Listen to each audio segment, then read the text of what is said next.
Assalamualaikum warahmatullahi wabarakatuh. Di video kali ini kita akan masuk ke bab ketiga, yaitu babnya klasifikasi materi dan perubahannya. Sebelumnya kita sudah belajar tentang klasifikasi makhluk hidup, ciri-ciri makhluk hidup. Nah, sekarang kita lanjut ke bab ketiga ya. Untuk bab 3 ini kompetensi dasarnya, KD3-nya yaitu menjelaskan konsep campuran dan zat tunggal, yaitu unsur dan senyawa, sifat fisika dan kimia, perubahan fisika dan kimia dalam kehidupan sehari-hari. Lalu untuk KD4-nya, menyajikan hasil penyelidikan atau karya tentang sifat larutan, perubahan fisika dan perubahan kimia, atau pemisahan campuran. Seperti itu. Lalu untuk bab ini, tata konsepnya yaitu klasifikasi materi dan perubahannya, kita akan belajar tentang klasifikasi materi, lalu sifat materi, dan juga perubahan materi. Ini masing-masing ada subnya lagi. Untuk klasifikasi materi, kita akan belajar tentang zat tunggal dan juga campuran. Nanti di campuran kita akan belajar tentang bagaimana memisahkan campuran ini. Lalu di sifat materi itu ada dua sifat yang kita pelajari, yaitu sifat fisika dan juga sifat kimia. Di perubahan materi juga ada dua, ada perubahan fisika dan juga perubahan kimia, seperti itu. Nah, untuk pertemuan kali ini kita punya tujuan ada tiga. Yang pertama, siswa dapat membedakan unsur logam, semi logam, dan non-logam. Lalu yang kedua, siswa dapat membedakan unsur senyawa dan campuran. Yang ketiga, siswa dapat menyajikan hasil penyelidikan tentang sifat campuran. Nah, untuk submateri bahasan yang dibahas hari ini itu adalah klasifikasi materi. Seperti itu. Oke, kita langsung ke materinya. Nah, hari ini kita belajar klasifikasi materi. Sebelumnya kita harus tahu dulu materi itu apa. Menurut kalian materi itu apa? Mungkin kalian banyak yang mikir materi ya yang kita pelajari sekarang ini. Klasifikasi berarti itu materinya gitu. Nah, dalam sains, materi itu adalah segala sesuatu yang menempati suatu ruang. Jadi, partikel-partikel yang mengisi suatu ruang, baik itu partikelnya cair, padat, maupun gas. Itu namanya materi. Nah, materi ini dibagi dua. Ada yang namanya zat tunggal, ada yang namanya campuran. Kalau zat tunggal itu, dia dibagi jadi dua lagi. Ada yang namanya unsur, ada yang namanya senyawa. Kalau campuran, dia itu ada yang namanya campuran homogen, contohnya itu larutan. Lalu ada juga yang namanya campuran heterogen, yaitu dia ada koloid dan juga suspensi.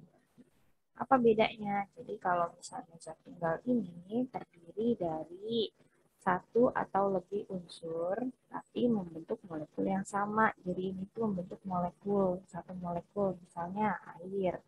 Air itu termasuk ke dalam senyawa karena dia ada beberapa atom. Jadi ada dua atom yang berbeda. Jadi kalau zat tunggal ini bisa terdiri dari satu atau lebih atom, tapi dia membentuk satu molekul.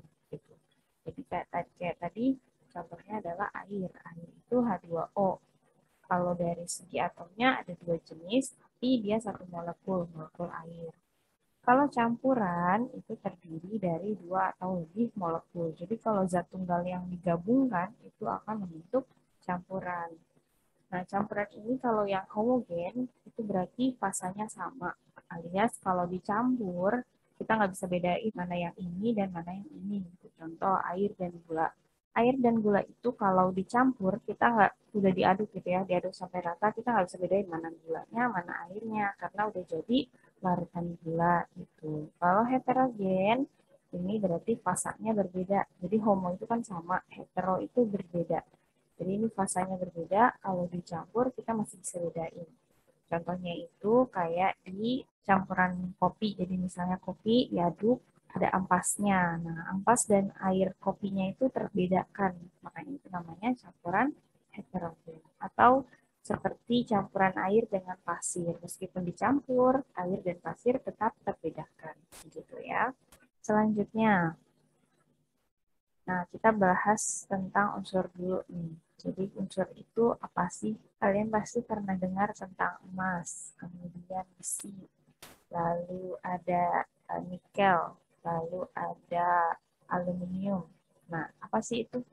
Jadi meskipun emas itu terdengarnya mungkin kayak emas itu pasti campuran. Mungkin ada yang mikir gitu ya, emas ini pasti campuran apa dengan apa terus jadi emas. Sebenarnya emas itu, besi itu, nikel itu, dan juga aluminium itu adalah unsur. Jadi mereka cuma terdiri dari satu jenis atom. Nah, jadi unsur ini termasuk ke dalam zat tunggal yang tidak dapat diuraikan lagi menjadi zat yang lebih sederhana dengan proses kimia biasa. Tapi perlu diingat bahwa dalam satu buah unsur, dalam satu buah atom, itu ada muatan-muatan, muatan positif, muatan negatif, dan juga ada yang namanya neutron atau atom yang tidak bermuatan gitu.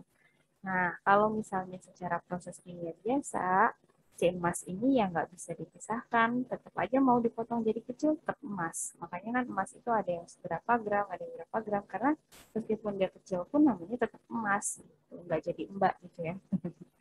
Oke, lanjut.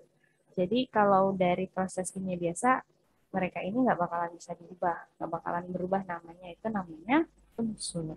Kemudian unsur ini dibagi jadi tiga jenis. Ada yang namanya unsur logam, ada yang namanya unsur semi logam, dan ada yang namanya unsur non-logam. Di sini ada tabel periodik unsur untuk membedakan mana yang logam, mana yang non-logam, dan mana yang semi logam. Jadi di sini kalau kalian baca ini namanya tabel periodik unsur ya. Kalau biru itu logam, kuning gelap itu semi logam, kalau yang kuning terang itu non logam. Gitu. Nah, di sini yang sebelah sini ini yang A, ini namanya golongan A. Kemudian di sini ada yang B. Jadi apa bedanya? Kalau misalnya dia A, itu artinya dia adalah golongan A. Ini golongan yang utama. Kalau B itu adalah golongan transisi gitu. Nah, hampir semua di golongan B itu adalah logam. Disinilah ada emas, ada perunggu, ada perak. Yang biasa kita gunakan untuk perhiasan itu adanya di golongan transisi kebanyakan. Terus jauh ini unsur-unsur yang ada di bumi yang diketahui ya itu ada di sini gitu. Nah, mungkin aja tabel periodik unsur ini akan mengalami perubahan, perkembangan dan lain sebagainya tergantung penelitian itu kan terus berkembang ya. Jadi kalau misalnya penelitiannya menemukan sesuatu yang baru lagi, mungkin tabel periodiknya bakalan berubah lagi seperti itu. Oke, selanjutnya kita akan melihat perbedaan antara unsur logam, semi logam, dan non-logam ya. Tadi kan kira-kira sudah tahu tuh kalau unsur itu adalah zat tunggal ya, yang dia itu nggak bisa lagi dipisahkan kalau dengan reaksi kimia biasa. Nah, bedanya apa antara yang logam, semi logam, dan non-logam? Kalau dia itu logam, jadi wujudnya itu padat pada suhu kamar, kecuali raksa. Raksa ini sebenarnya dia logam, jadi bukan isian dari termometer itu bukan air raksa, tapi raksa. Karena raksa itu bukan air, raksa itu logam gitu. Tapi logamnya dalam bentuk cair. Jadi semua logam itu bentuknya padat pada suhu kamar kecuali raksa gitu. Kemudian kalau semi logam itu memiliki sifat seperti logam dan non logam. Kalau non logam itu ada yang wujudnya padat, ada yang wujudnya cair, dan ada yang wujudnya gas, beda-beda. Jadi lebih bervariasi. Kalau logam itu dapat ditempa dan direnggangkan. Jadi contohnya kayak besi, gitu. Terus emas itu kan termasuk logam. Itu kan bisa ditempa, bisa dipukul, bisa dipanaskan kemudian direnggangkan gitu. Kalau semi logam sifatnya antara ya, jadi ada yang punya sifat logam dan juga non logam, itu namanya semi logam. Kalau non logam itu sifatnya rapuh, jadi dia nggak bisa ditempa, dipukul bakalan hancur gitu. Kalau logam, dia itu bisa mengantarkan listrik dan panas, jadi dia konduktor sifatnya. Kalau semi logam, karena dia ada di antara logam dan non-logam, dia itu semi konduktor. Jadi, kalau semikonduktor ini biasanya digunakan di perangkat elektronika seperti di dioda, resistor, transistor, dan sebagainya. Kemudian kalau non-logam, dia ini nggak bisa mengantarkan listrik sebagian besar, kecuali grafit. Kalau grafit ini masih bisa mengantarkan listrik. Gitu. Jadi itu bedanya antara logam, semi logam, dan non-logam. Pasti yang lebih akrab dengan kita itu yang logam ya. Kalau semi logam ini sebenarnya juga dekat dengan kita, banyak di alat elektronik, di TV itu ada dioda dan segala macamnya. Tapi karena mungkin kita kan nonton TV, yang dilihat TV-nya ya, bukan bagian dalam dari TV-nya. Jadi kita mungkin kurang begitu awam dengan semi logam, apalagi non logam gitu. Oke, selanjutnya kita bahas tentang senyawa. Jadi logam tadi sudah, sekarang senyawa. Senyawa ini juga termasuk ke dalam uh, zat tunggal ya. Tapi bedanya kalau di unsur dia itu zat tunggal yang tidak, meskipun dia bentuknya kecil, tetap aja namanya itu emas, namanya itu perak gitu, dan dia itu nggak bisa dipisahkan, tidak bisa dipisahkan. Jadi terdiri dari satu jenis atom.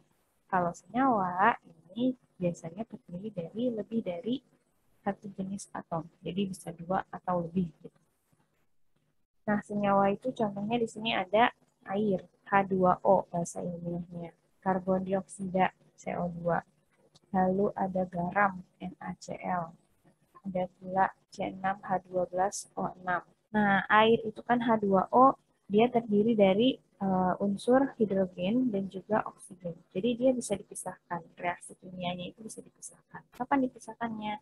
Kalau kalian memisahkan air, itu terbukti ketika kita masak air sampai mendidih.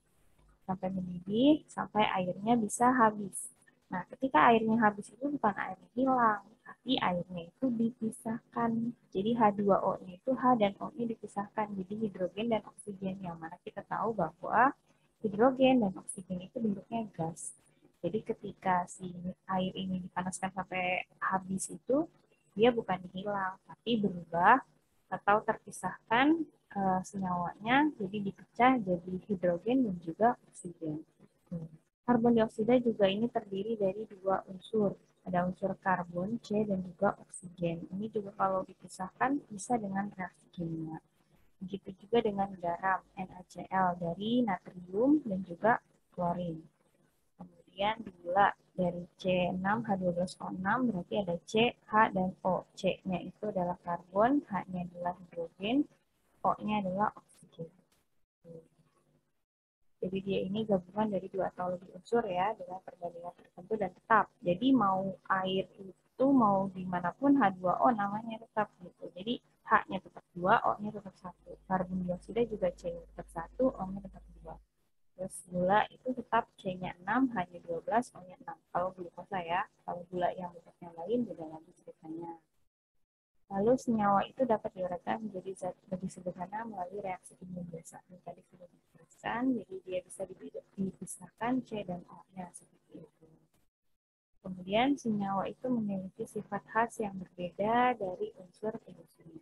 Jadi tadi kayak ini air, H2O itu kan cair. Ketika dia dipanaskan sampai mendidih, dia akan terpisahkan, akan terurai menjadi H-nya sendiri dan O-nya sendiri, itu masing-masing adalah gas. Jadi tadi media air ketika dipisahkan masing-masing adalah gas. Maka sifatnya itu berbeda dengan penyusunnya.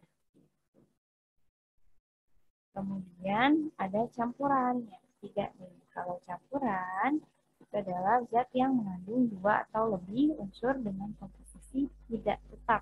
Jadi komposisinya nggak selalu sama. Kayak kita mau bikin teh, ada yang orang maunya pakai gula sedikit, ada yang nggak mau pakai gula, ada yang mau gula banyak, beda-beda. Jadi komposisinya tidak tetap dan masih mempertahankan sifat unsur pembusunya. Nah, campuran ini ada yang tadi ya sudah dibahas di awal, ada yang homogen, ada yang heterogen. Kalau homogen contohnya larutan, kalau heterogen itu ada koloid dan suspensi. Kalau koloid itu dia adalah campuran heterogen yang kita bisa membedakan zat terlarut dan pelarutnya itu setelah agak lama. Jadi ketika dia lama tuh mengendap gitu. Contohnya itu kayak di susu. Susu itu termasuk koloid ya. Ketika udah lama didiamin gitu, ada endapan di bawahnya. Nah, itu koloid namanya. Jadi meskipun awalnya kita lihat susu itu kayaknya terdiri dari satu jenis campuran deh, homogen deh kayaknya gitu ya, kelihatannya kan susu kan gitu. Tapi ternyata kalau didiemin susu itu lama-lama ada endapannya. Itu namanya koloid. Contoh lain kayak margarin. Kalau kalian mencairkan margarin, itu kan mungkin pas margarinnya itu cair, kayaknya kelihatannya satu jenis partikel deh, sama. Kayaknya dia homogen. Ternyata pas kita diemin si margarin cairnya itu, lama-lama di bawahnya ada endapan. Itu juga koloid gitu. Kalau suspensi, ini zat terlarut dan pelarutnya itu jelas beda. Contoh, lumpur dengan air. Nah, lumpur dengan air ini jelas kita bisa bedain lumpur yang mana, airnya mana. Kemudian pasir dan air. Kita bisa bedain mana pasirnya, mana airnya. Nah, yang bisa banget dibedain itu berarti namanya suspensi. Kalau campuran yang ada endapan setelah lama itu namanya koloid. Kalau dia campuran yang kita nggak bisa bedain mana pelarut dan mana zat terlarutnya, itu namanya larutan gitu. Nah, jadi di sini kalau dia larutan, zat pelarut sama zat terlarutnya mencampur jadi satu, jadi nggak bisa dibedain, tidak terbedakan fasanya, fasanya itu jenisnya gitu. Atau kita nggak bisa bedain mana yang pelarut, mana yang larutan, mana yang zat terlarut, mana air, mana gulanya kita nggak bisa bedain. Kemudian larutan ini ada dua jenis ya, ada asam, ada basa. Kalau asam itu cirinya kalau bisa dimakan, rasanya asam, kalian pasti tahu, paham. Tapi kalau kita nggak bisa makan, kita bisa tentukan dengan pH-nya, bisa diukur dengan menggunakan pH meter atau bisa diuji dengan lakmus, kertas lakmus merah dan biru ya. Kalau dia itu asam, pH-nya lebih kecil dari 7. Jadi 1 sampai kurang dari 7 itu adalah asam. Kalau basa itu lebih besar dari 7. Kalau basa dari segi rasa, kalau bisa dimakan, rasanya pahit ya. Kemudian pH-nya itu lebih dari 7, jadi 7 sampai 14. Kalau asam ini menggunakan kertas lakmus merah, warnanya jadi merah. Kalau menggunakan kertas lakmus biru, warnanya jadi merah juga. Jadi mau dia merah atau biru, akan jadi warna merah itu kalau asam. Kalau basa, menggunakan kertas lakmus, mau kertas lakmusnya merah atau biru, ketika kena benda atau kena zat yang basah, maka warna lakmusnya akan berubah jadi biru. Jadi ingat nih, kalau asam merah, kalau basa biru. Nah, asam dan basa yang digabungkan akan menjadi garam. Contohnya apa? Contoh garam dapur yang kita makan. Garam dapur yang kita makan itu kan punya nama ilmiah NaCl. Ya, NaCl ini adalah gabungan dari HCl dengan NaOH. HCl itu adalah asam klorida, jadi dia asam. NaOH adalah basa natrium hidroksida. Jadi ketika asam klorida dan natrium hidroksida digabung, ternyata terbentuklah garam yang namanya NaCl. Terus H2O-nya itu terpisah. Jadi tadi kan ada H dan OH ya. H dan OH-nya itu bergabung menjadi H2O. Jadi seperti itu. Nah, ini dia garam dan juga air. Air ini tadi dari H dan OH. H-nya dari asam, OH-nya dari basa. Begitu ya. Selanjutnya ini untuk pengujian kertas lakmus. Jadi kalau pengujian kertas lakmus untuk menentukan asam basa dari suatu larutan, kalau dia itu asam, mau lakmusnya merah atau lakmusnya biru, pasti berubahnya jadi warna merah. Kalau dia larutannya basah, mau lakmusnya biru atau merah, pasti lakmusnya berubah jadi biru. Jadi di sebelah kiri ini adalah contoh dari larutan yang asam, karena lakmusnya biru berubah jadi merah. Kemudian di sebelah kanan ini ada contoh larutan basah. Jadi ketika lakmusnya merah, berubah jadi biru. Ingat ya, asam, merah, basah, biru. Selanjutnya ini adalah perbedaan dari unsur senyawa dan campuran. Jadi kita sudah belajar bahwa unsur itu tadi zat tunggal, senyawa itu zat tunggal, campuran itu gabungan dua atau lebih dari zat tunggal. Kalau unsur dia itu tidak dapat diuraikan secara kimia biasa ya, kalau senyawa dia bisa diuraikan dengan reaksi kimia biasa, kalau campuran ini bisa diuraikannya secara fisika, alias fisiknya bisa dipisahkan. Tadi kan ada endapan-endapan yang bisa kita pisahkan, tergantung ya. Kalau dia itu campuran heterogen, kalau campuran homogen kita bisa pisahkan secara kimia. Lalu unsur ini terdiri dari satu jenis komponen. Ya, tadi ada emas, besi, kemudian aluminium, itu semuanya satu komponen dari satu unsur, dari satu atom. Kalau senyawa itu terdiri dari dua atau lebih komponen dengan perbandingan tertentu dan tetap. Kayak tadi H2O untuk air, mau airnya dimanapun tetap perbandingannya H-nya 2, O-nya 1. Gitu. Kalau campuran ini bisa diubah-ubah perbandingannya itu tidak tetap. Jadi gulanya mau banyak atau sedikit itu bisa diatur. Kemudian unsur memiliki sifat yang tertentu. Jadi emas pasti sifatnya seperti ini, logam itu pasti sifatnya seperti ini. Kalau senyawa, yaitu sifat tertentu yang berbeda dengan zat penyusunnya. Tadi kayak tadi contohnya garam gitu ya, NaCl, Na dan Cl, Na dan Cl berbeda sifatnya dengan NaCl. Atau kayak H2O air, H2O itu kan cair, tapi ketika H-nya sendiri dan O-nya sendiri itu masing-masing gas, jadi sifatnya berbeda dengan zat penyusunnya. Kalau campuran, sifat zat penyusunnya itu masih tampak. Misalnya campuran air dan pasir. Air ya tetap kayak air, pasir ya tetap kayak pasir. Kita bisa bedain juga seperti itu. Nah, jadi itu dia materi kita hari ini tentang klasifikasi materi sudah selesai. Kita sudah belajar tentang unsur senyawa dan campuran ya. Kemudian pertemuan selanjutnya kita akan melanjutkan masih di bab ini, masih di bab ketiga. Kita lanjutkan tentang sifat dan juga perubahan dari materi. Seperti itu. Jadi cukup sekian hari ini. Semoga ilmu kita bermanfaat. Tetap semangat, jaga kesehatan. Wassalamualaikum warahmatullahi wabarakatuh.